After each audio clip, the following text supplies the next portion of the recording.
Bienvenue, heureux de vous revoir, heureux de vous rencontrer pendant ce moment. Nous avons une petite demi-heure, mais ça fait plaisir de vous voir et ça fait plaisir de partager avec vous, avec nos amis qui sont là. Meki Hassan, bienvenue. Delila, bienvenue. Merci. Et à vous aussi qui nous suivez qui suivez ces émissions pendant un moment, mais aussi à vous qui regardez pour la première fois. Bienvenue, que Dieu vous bénisse.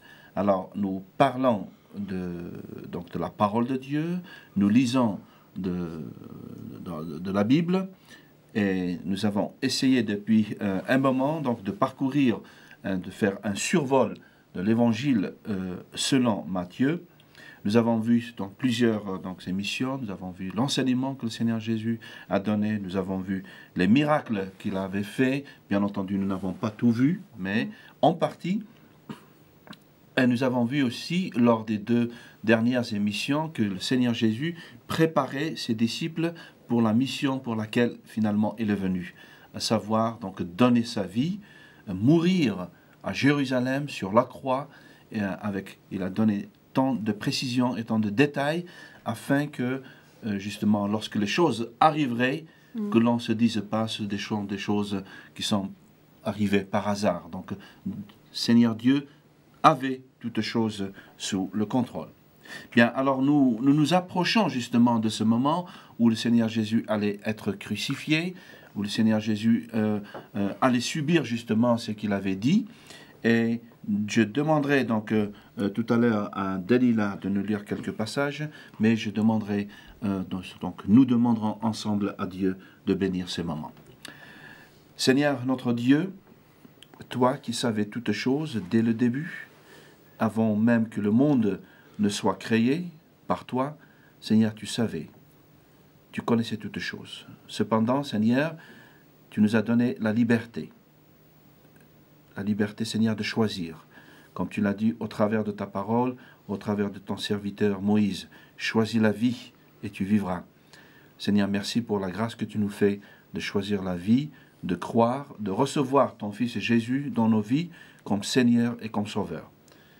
Nous te prions, Seigneur, afin que ceux et que celles qui regardent, Seigneur, puissent être bénis, puissent être graciés, puissent recevoir ta grâce, afin qu'ils puissent aussi te reconnaître comme Seigneur et Sauveur et vivre l'éternité avec toi. Seigneur, merci pour cette parole, merci de nous aider, Seigneur, à comprendre ce que tu veux nous communiquer. Nous le demandons au nom de Jésus-Christ. Amen. Amen. Amen. Alors, comme je disais, nous avons eu des moments, nous avons vu des moments où le Seigneur Jésus avait, avec détail, avec détermination aussi, déclaré, annoncé ce qui allait se passer dans les jours qui allaient suivre. Alors, je demanderai à Delila de nous lire à partir du verset 1 jusqu'au verset 4 du chapitre 26 de l'Évangile selon Matthieu, et puis du verset 14 au verset 16, Alors, toujours dans le même chapitre. D'accord. Oui. Peut-être c'est bien de lire les 4 premiers chapitres, versets, et puis la seconde partie, nous verrons le reste. Lorsque Jésus eut achevé tous ses discours, il dit à ses disciples, « Vous savez que la Pâque a lieu dans 2 jours et que le Fils de l'homme sera livré pour être crucifié. » Alors les principaux sacrificateurs et les anciens du peuple se rassemblèrent dans la cour du souverain sacrificateur appelé Caïphe, et ils résolurent de saisir de Jésus par ruse et de le faire mourir. Oui, le verset 5. Toutefois, il disait, pas en pleine fête, afin qu'il n'y ait pas de tumulte parmi le peuple. Merci. Alors, est-ce que vous pouvez nous décrire un petit peu le décor de ce qui allait se passer, de nous rappeler aussi certaines choses. Donc,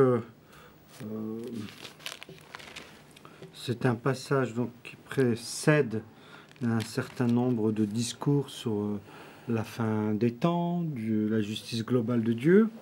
Et Jésus, maintenant, par une déclaration prophétique, et par une attitude volontaire,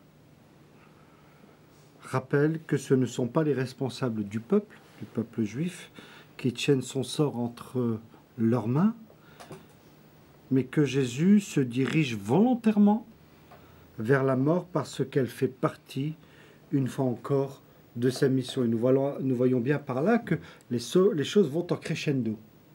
Les choses vont de plus en plus, deviennent de plus en plus intenses, et oui. Donc, si vous voulez, on arrive dans une ambiance assez lourde, assez... Non, c'est bon, non, c'est parce que... Non, il vaut mieux arrêter. On arrête. Là, c'est pas du bon du tout. Ok. Désolé. On en fait demain. Allez là. 5, 4, 3, 2, 1, 0. Bienvenue. Heureux de vous revoir et de vous rencontrer encore une fois lors de cette émission Viens et vois.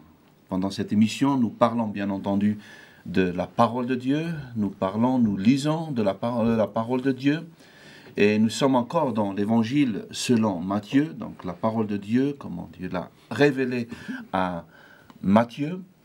Et nous avons vu lors des séances précédentes des enseignements, nous avons vu la puissance de Jésus-Christ, les enseignements de Jésus-Christ, et nous continuons parce que le Seigneur Jésus ne s'est pas arrêté aux miracles, aux enseignements, et nous allons, pendant cette séance et pendant les séances qui viennent, découvrir justement pourquoi le Seigneur Jésus est venu sur la face de la terre. Merci pour votre attention, merci pour votre présence au milieu de nous. Eh bien, merci Meki et merci à Sen, parce que vous nous aidez. Vous faites partie de ces émissions et vous êtes pasteur dans des églises, vous êtes des bergers donc au service de Dieu. Merci pour votre présence et bienvenue. Dalila, merci pour ta présence et merci de ce que tu nous fais cette joie. Hein. C'est une joie de t'avoir parmi nous. Merci Kader. Alors, notre grande joie, c'est celle du Seigneur qui nous a sauvés. Et ce salut, nous l'avons découvert au travers des Saintes Écritures.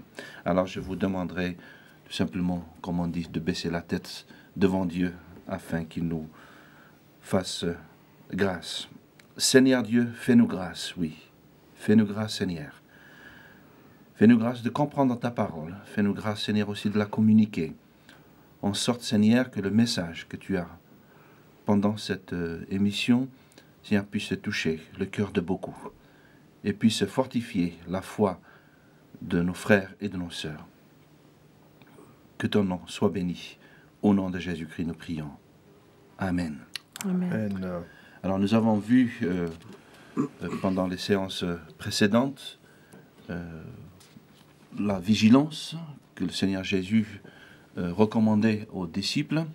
Nous avons vu que le Seigneur Jésus a mis des dons, donc a donné des dons aux disciples afin de le faire valoir, afin de le servir.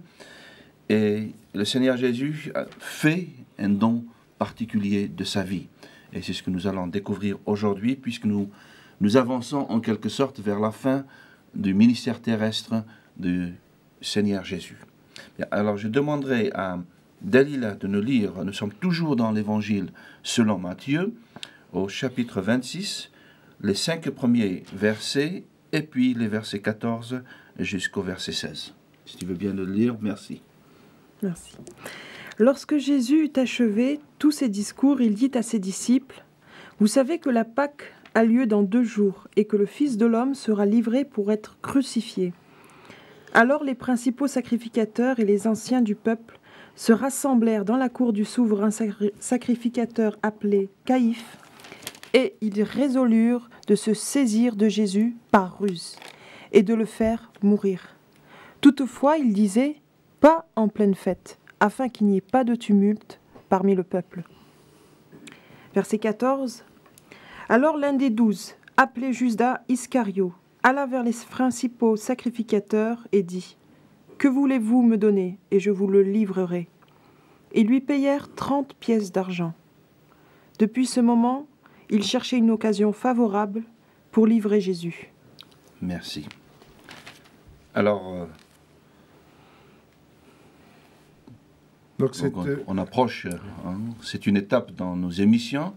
On rentre dans une phase tout à fait, je dirais, différente, hein, Et décisive. décisive. Et Oui. comme tu le disais en introduction,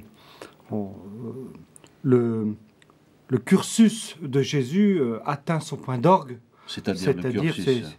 c'est tout le cheminement, tout ce pourquoi il est venu sur terre, l'enseignement qu'il a prodigué, les miracles qu'il a accomplis, maintenant vont trouver, je dirais, une légitimité, un sens, à savoir sa montée à Jérusalem et sa capture, si je puis dire, son jugement, sa condamnation et son exécution. Bien, merci. C'est dire que l'atmosphère Bien. devient pesante. Bien, merci. Il est parlé ici d'une fête, la Pâque. Oui. Alors, très rapidement, c'est une fête qui commémorait la sortie du peuple juif de l'Égypte, n'est-ce pas? Et il faut bien savoir qu'à ce moment-là, un nombre impressionnant de pèlerins arrivaient en ville, à la ville, bien sûr, à la ville de Jérusalem. Et ceci augmentait considérablement les risques d'agitation. Alors, on voit ici quelque chose qui se prépare dans le secret. Dans l'ombre, on pourrait dire même. Dans l'ombre, oui. Dans les ténèbres. Dans les ténèbres. Oui, N'ayons pas c'est peur encore du mieux. terme. Ouais, Oui. Oui, oui. Alors, Meki, Alors, ce qu'on peut donner comme information, une précision quant à la fête de la Pâque, cela rappelle bien sûr, comme vient d'être dit par Hassen, la sortie d'Égypte. Mais pour juste préciser, c'est que, pour faire un petit rappel, c'était le peuple de Dieu qui devait sortir d'Égypte. Et Dieu avait donné une indication précise à Moïse pour que le peuple puisse s'y conformer. C'était concernant le sang sur les linteaux des portes, Oui. qui doivent être badigeonnés, et parce que Dieu avait l'intention d'envoyer l'ange destructeur, ou disons l'ange de la mort, pour que tous les premiers-nés soient, Égyptiens, les premiers-nés des Égyptiens. C'était un arrêté de Dieu pour que leur vie soit reprise. Bien. Mais il fallait un signe distinctif, c'est-à-dire le sang.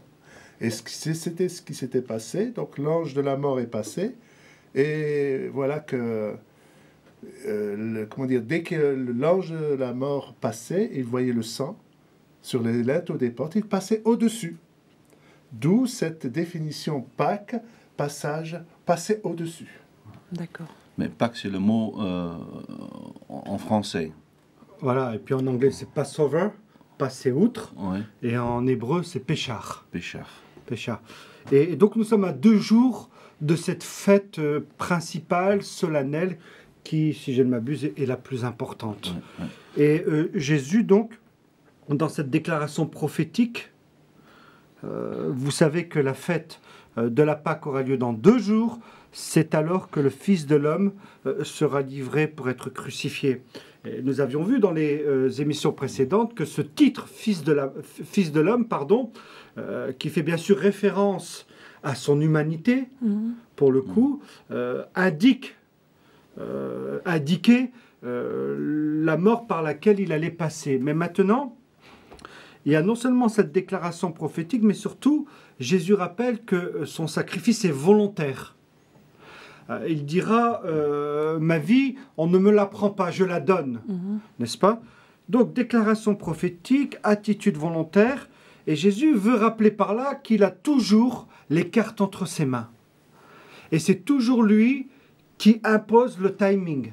Parce qu'on a vu, et on voit dans d'autres passages, que ici ou là, on a essayé de lui mettre le grappin dessus, Oui. lui mettre la main dessus, pour s'en saisir et pour le crucifier, pour le lapider, en plus exactement, condamnation. pour le jeter du haut d'une falaise. Et chaque fois, il a su déjouer ses plans machiavéliques. Mais là, Parce que c'était pas le temps de Dieu. C'était pas le temps de Dieu. C'est lui qui impose le C'est ça. tempo. Mhm. Il a une maîtrise totale sur les événements.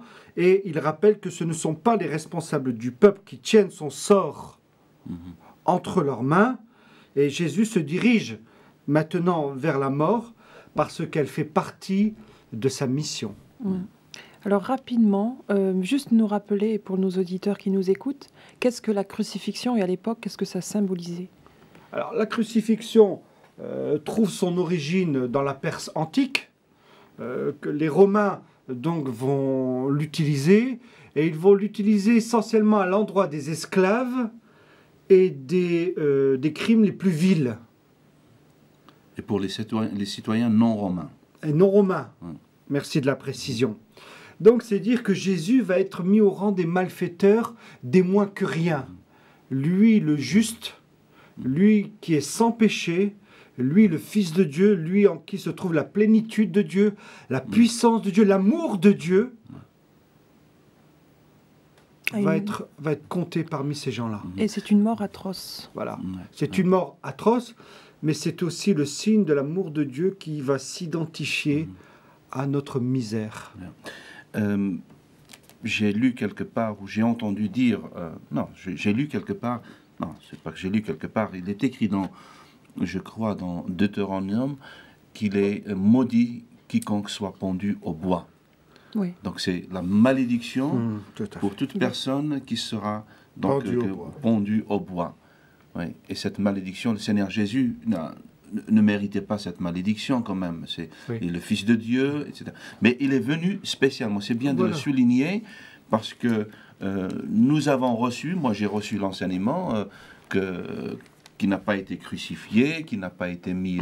donc c'est des choses... C'est impossible que Dieu permette une chose pareille. Quoi. Ou bien on dit que le Dieu des chrétiens est un Dieu incapable de sauver. Alors que... Mais là, il y avait un message qui était important, vital pour notre éternité, à chacun et à chacune. Cette mort, cette mission, ce plan, Dieu voulait le réaliser.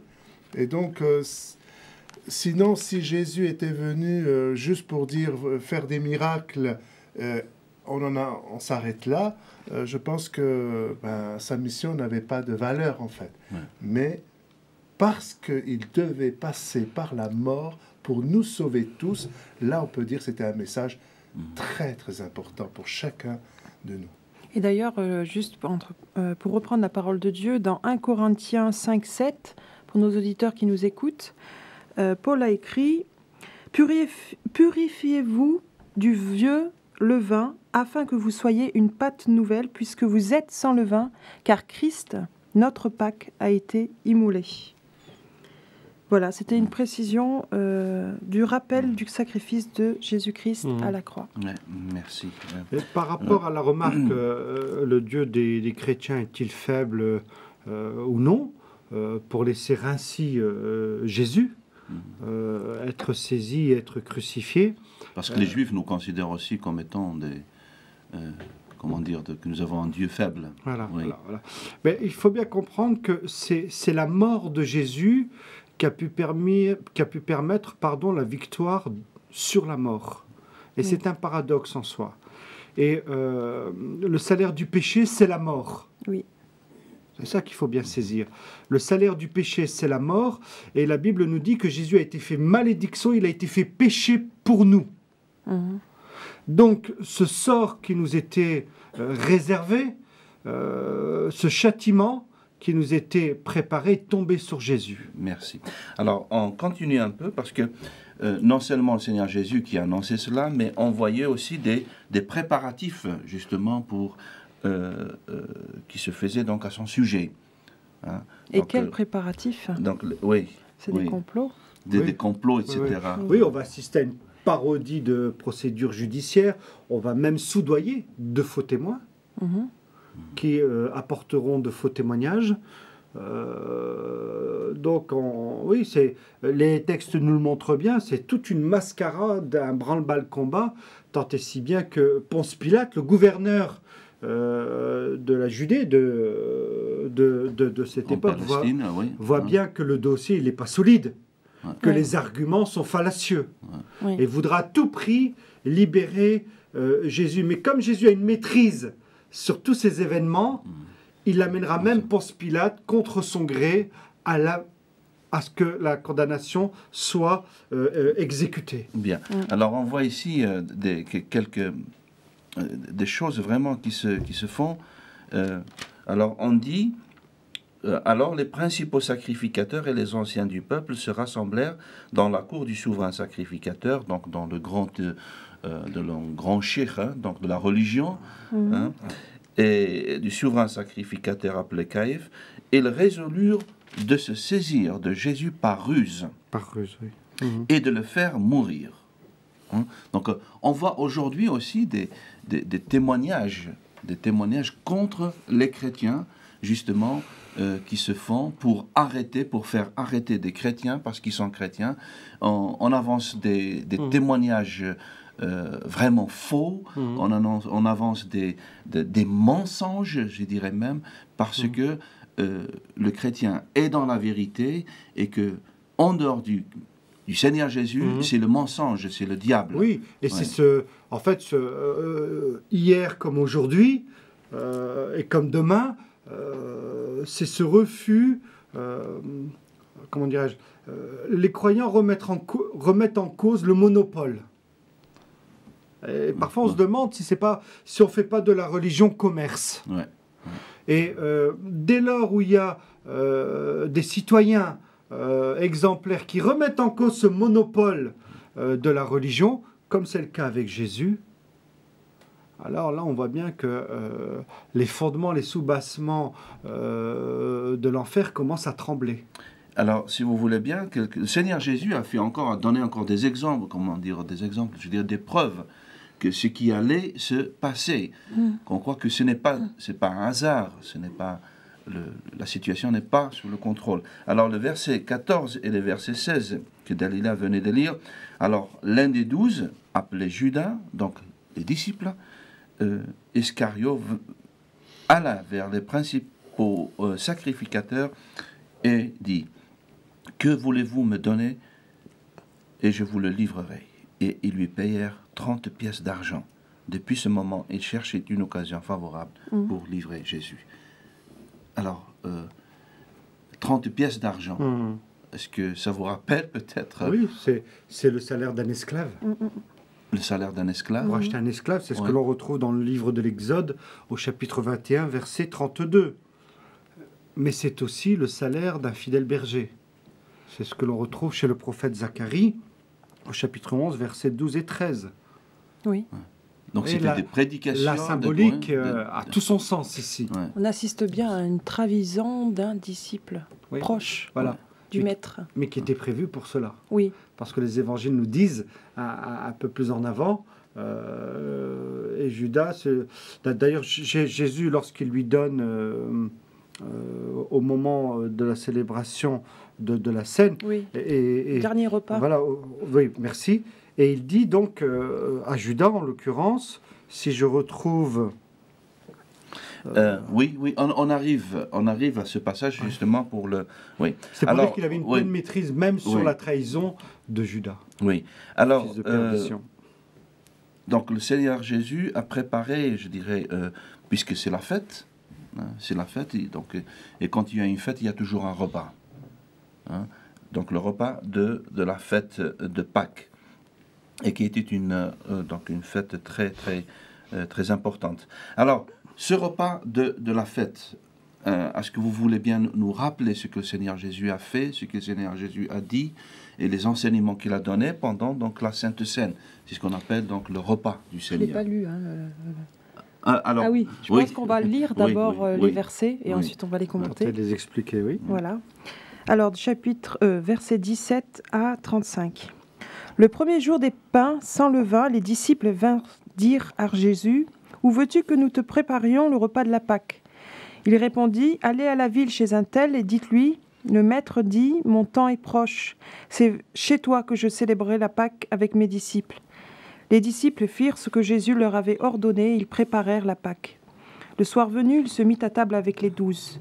Pendant qu'il mangeait, il dit: en vérité, je vous le dis, l'un de vous me livrera. Ils furent profondément attristés, et chacun se mit à lui dire « Est-ce moi, Seigneur ?» Il répondit « Celui qui a mis avec moi la main dans le plat, c'est celui qui me livrera. Le Fils de l'homme s'en va selon ce qui est écrit de lui. Mais malheur à cet homme-là, par qui le Fils de l'homme est livré. Mieux vaudrait pour cet homme n'être jamais né. » Judas, qui le livrait, prit la parole et dit « Est-ce moi, Rabbi ?» Jésus lui répondit « Tu l'as dit. » Pendant qu'il mangeait, Jésus prit du pain et après avoir dit la bénédiction, il le rompit, il le donna aux disciples en disant « Prenez, mangez, ceci est mon corps. » Il prit ensuite une coupe et après avoir rendu grâce, il la leur donna en disant « Buvez-en tous, car ceci est mon sang, le sang de l'alliance, qui est répandu pour beaucoup pour le pardon des péchés. Je vous le dis, je ne boirai plus désormais de ce fruit de la vigne, jusqu'au jour où j'en boirai de nouveau avec vous dans le royaume de mon Père. » Après avoir chanté les psaumes, ils se rendirent au mont des Oliviers. Alors Jésus leur dit « Je serai pour vous tous, cette nuit, une occasion de chute, car il est écrit « Je frapperai le berger et les brebis du troupeau seront dispersées. Mais après ma résurrection, je vous précéderai en Galilée. » Pierre prit la parole et lui dit « Quand tu serais pour tous une occasion de chute, tu ne le seras jamais pour moi. » Jésus lui dit « En vérité, je te le dis, cette nuit même, avant que le coq chante, tu me renieras 3 fois. » Pierre lui répondit « Quand il me faudrait mourir avec toi, je ne te renierai point. » Et tous les disciples dirent de même. Merci, Dalila. Alors, Meki, un petit rappel de... On assiste là à ce dernier repas de Jésus avec ses disciples et il va juste relever qu'il va être trahi par un de ses disciples, quelqu'un de proche. Et il explique que cela doit arriver. Mais ça a été vraiment quelque chose de solennel. Et dans un autre texte, il est dit, Jésus dit, « J'ai vivement désiré manger cette Pâque avec vous. » Avant l'accomplissement de... Avant de souffrir sur la Avant croix. de souffrir. Ouais. Et Jésus savait qu'il devait passer par la souffrance. Et ça a été... Mais il le savait bien sûr, hein, mais pour nous, donc, il disait ce qui est écrit devait s'accomplir. Qu'est-ce que cela veut dire pour... C'est tous les textes de l'Ancien Testament. Concernant le fait, il faut savoir qu'il y a au moins 300 prophéties qui concernent le Messie. Et ça mort. Et ça s'est réalisé, ça se réalisera encore. Ce qui devait s'accomplir, c'est que Jésus devienne l'agneau pascal, qu'il le remplace et qu'il donne sa vie en sacrifice, parce que dans ce contexte de la fête de la Pâque, la tradition dit que les pèlerins mangeaient ce repas à l'intérieur de la ville et les préparatifs comprenaient le sacrifice de l'agneau au temple et la cuisson et la préparation des plats qui l'accompagnaient. Voilà. Donc Jésus va prendre la place de cet agneau une fois pour toutes. Sacrifice une fois pour toutes, qui n'aura plus besoin d'être répété. D'ailleurs, depuis l'an 70, depuis la destruction de Jérusalem, ce sacrifice n'est plus, jusqu'à ce jour, répété. Et donc, ce qui est accompli, c'est que non seulement il prend la place de l'agneau pascal, il donne sa vie pour que son peuple soit sauvé du péché. Oui. D'accord ? Sauvé du péché, comme il avait été sauvé de la captivité égyptienne. C'est-à-dire, spirituellement, Jésus, par son sacrifice, nous sauve de l'esclavage du péché. Oui. Et tout est accompli pour nous ramener dans la liberté d'une relation juste et d'une communion avec Dieu le Père. Oui. Moi, je veux souligner le fait que ce n'est pas n'importe quel agneau, c'est un agneau sans défaut. Alors, la lettre de Pierre dans 1 Pierre 18-19 dit « Vous savez en effet que ce n'est point par des choses périssables, argent ou or, que vous avez été rachetés de la vaine manière de vivre héritée de vos pères, mais par le sang précieux de Christ, comme d'un agneau, sans défaut et sans tache. Il a été désigné d'avance, avant la fondation du monde, et manifesté à la fin des temps, à cause de vous. Par lui, vous croyez en Dieu, qu'il a ressuscité d'entre les morts et lui a donné la gloire, afin que votre foi et votre espérance soient en Dieu. Merci de cette précision. Et je voudrais donc ajouter juste d'un mot que lorsque l'on parle de l'Ancien Testament, des lois, de la pratique religieuse, de la piété, tout cela préfigurait, annonçait la venue de Jésus et de sa mission. Et la Bible dit que c'était l'ombre des choses à venir. Et c'est pas tant que Jésus remplace, mais c'est que Jésus donne enfin leur plein accomplissement à toute cette pratique, à toute cette histoire. Il est enfin concrètement la réalisation de ce qui était attendu. Bien. J'aimerais bien qu'on revienne, je dirais, au texte et les éléments qui sont dans le texte, afin de... C'est très important, hein, ces éléments sont très importants. Le Seigneur Jésus lui-même qui mettait le doigt, je dirais, qui dénonçait celui qui allait donc le trahir. On pourrait peut-être juste imaginer que Jésus a dit cela même devant Judas, devant ses disciples, et Judas était au milieu d'eux. Oui. Peut-être voulait-il, même si on sait que la parole de Dieu doit être réalisée, peut-être dire à Judas, veille à ce que tu fais. Mais il ne pouvait pas l'entendre de toute évidence. Ce qu'on trouve chez Judas, c'est son attachement, et ça a été certainement sa perte, d'une certaine manière, c'est qu'il soit attaché à l'argent. Sur un plan spirituel, tout attachement à du matériel, on voit bien comment il a dû livrer Jésus, et c'était un point fragile chez lui, d'être attaché à l'argent, non pas à Christ. Mais c'est très intéressant, c'est très intéressant. Moi, je vois encore certaines choses, c'est que justement le Seigneur, le texte, donc les Écritures, nous dit toutes ces choses avant, hein, donc le Seigneur Jésus disait ces choses avant justement que les choses n'arrivaient. Oui, avant que les choses n'arrivent, avant que les choses ne se produisent. Et ce sont, je dirais, des éléments qui confirment que Jésus-Christ réellement allait au but pour lequel il est venu sur la face de la terre, donc être crucifié. Avec toujours une longueur d'avance, oui. Et même dans le choix de Judas, il le choisit parce qu'il sait que c'est celui qui va le trahir. Il est le seul dans tout le Nouveau Testament à être appelé le fils de la perdition. Oui. Bien avant que ces événements n'adviennent. Voilà, nous arrivons à la fin donc de ce moment, hein, mais nous aurons certainement, par la grâce de Dieu, encore quelques émissions où nous parlerons justement de la crucifixion, ce qui s'est passé, mais non seulement de la crucifixion, mais aussi de la victoire du Seigneur Jésus sur la mort. Ainsi, chers amis, vous qui avez écouté ces moments, qui avez suivi ces moments, eh bien, les Écritures ne parlent pas en vain. La Bible est la parole de Dieu qui dit la vérité. Et si la vérité est dans la parole de Dieu, donc tout ce que nous avons entendu des enseignements en dehors je dirais, du Nouveau Testament, eh bien, c'est du mensonge. C'est là la vérité. Jésus-Christ a dit lui-même, il le savait, il a donné tout ce qui était nécessaire pour que nous puissions comprendre et croire que réellement il allait mourir sur la croix. Eh bien, nous vous laissons, si vous voulez nous réagir, merci, et nous vous remettons à la grâce de Dieu. Au revoir.